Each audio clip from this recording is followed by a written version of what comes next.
Have you ever found yourself lying in bed, completely exhausted, eyes closed, body ready to shut down, but your brain just won't cooperate?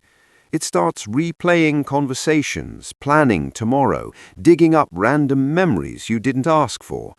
And you tell yourself, it's fine, I just have a little trouble sleeping. But what if that's not true? What if what you're experiencing isn't just a bad night, but a pattern? One that millions of people are stuck in without even realizing it. The uncomfortable truth is this: a huge number of people today are dealing with some level of insomnia, and most of them don't even know it. Even worse, their daily habits are quietly making it worse. Sleep isn't optional, it's biological maintenance. We've been conditioned to treat sleep like a flexible part of life. Stay up late, wake up early, drink coffee, push through, maybe catch up on the weekend. Sounds normal, right? But your body doesn't work like that. Sleep is not a pause button. It's when your brain and body run critical maintenance. Memory gets organized, hormones get balanced, cells repair themselves. When you consistently sleep poorly, it's not just about feeling tired the next day. Over time, your system starts to break down in subtle ways. You become more forgetful, more irritable, less focused. And the long-term risks? They're not small. Poor sleep has been strongly linked to conditions like depression and anxiety disorder, creating a cycle that feeds on itself. Bad sleep worsens mental health, and poor mental health makes sleep even harder. Your brain is running a system you might be sabotaging. Here's where things get interesting. Sleep isn't random. It's controlled by a very precise internal system. Your circadian rhythm acts like a built-in clock, telling your body when to feel alert and when to wind down. Then there's melatonin, the hormone that signals it's time to sleep. In a natural environment, this system works beautifully. Sun goes down, melatonin rises, you get sleepy. Simple. But modern life, it completely confuses this system. Late-night scrolling, artificial lighting, irregular schedules, these are all signals that trick your brain into thinking it's still daytime. Research from Mayo Clinic has shown that even small amounts of blue light exposure before bed can significantly suppress melatonin production. In plain English, that means this: you think you're relaxing in bed with your phone, but your brain thinks you just turned the sun back on. You might be sleeping, but not actually resting. Now, here's the part that surprises most people. You can technically be sleeping and still not getting real rest. You might spend 7 or even 8 hours in bed, but wake up feeling like you barely slept at all. That's because sleep quality matters just as much as sleep duration. Your body needs deep sleep cycles to recover properly. Without them, it's like charging your phone with a broken cable. It looks connected, but nothing is really happening. Another common sign? Waking up in the middle of the night, especially around 2 or 3 a.m. That's often linked to stress hormones interfering with your natural sleep cycle. Your body is basically on high alert, even when you're supposed to be resting. And then there's the classic one, your brain refusing to shut off. The moment your head hits the pillow, your thoughts start racing, planning, worrying, analyzing. It's like your brain saved everything for nighttime and decided now's a great time to process it all. The habits you think are harmless are often the problem.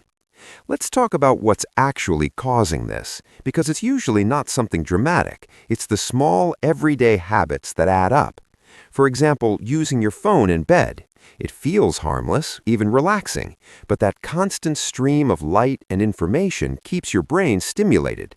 It delays the natural transition into sleep mode. Then there's caffeine. A lot of people underestimate how long it stays in the body. That afternoon coffee at 4 or 5 p.m., it can still be active in your system late at night.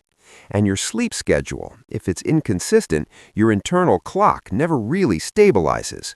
One night you sleep at 10, the next at 1 a.m., then you try to fix it on the weekend. From your brain's perspective, it's chaos. And when your brain doesn't have a clear pattern, it struggles to know when to switch off. Fixing your sleep doesn't require perfection, just awareness. The good news is you don't need a complicated routine or expensive solutions to start improving your sleep. What you need is awareness and small, consistent changes. One of the most effective strategies is something simple. Give yourself a buffer zone before bed. About 30 minutes where you intentionally slow things down. No phone, no work, no intense thinking. Just let your brain gradually shift gears. Another powerful change is sticking to a consistent sleep schedule. It might sound boring, but your brain thrives on predictability. When you go to bed and wake up at the same time every day, your body starts to anticipate sleep. It becomes easier, more natural. And here's something a lot of people get wrong. Don't force yourself to sleep. If you're lying there wide awake, getting frustrated, you're actually training your brain to associate your bed with stress. Instead, get up, do something calm, and come back when you feel sleepy. Your environment matters more than you think. Take a look at your bedroom.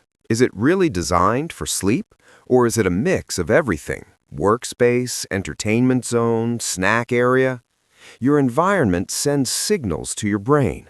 A dark, cool, quiet space tells your body it's time to rest. Bright lights, noise, and distractions do the opposite. Even small changes, like dimming the lights or lowering the room temperature, can make a noticeable difference. The goal is to make your bedroom a place your brain clearly associates with sleep and nothing else. And yes, some of this might feel a little too familiar. If you're watching this while lying in bed, lights off, phone right in front of your face, there's a good chance you're doing exactly what's been sabotaging your sleep this whole time. And that's okay. Most people are. The difference now is you're aware of it, and awareness is where change starts.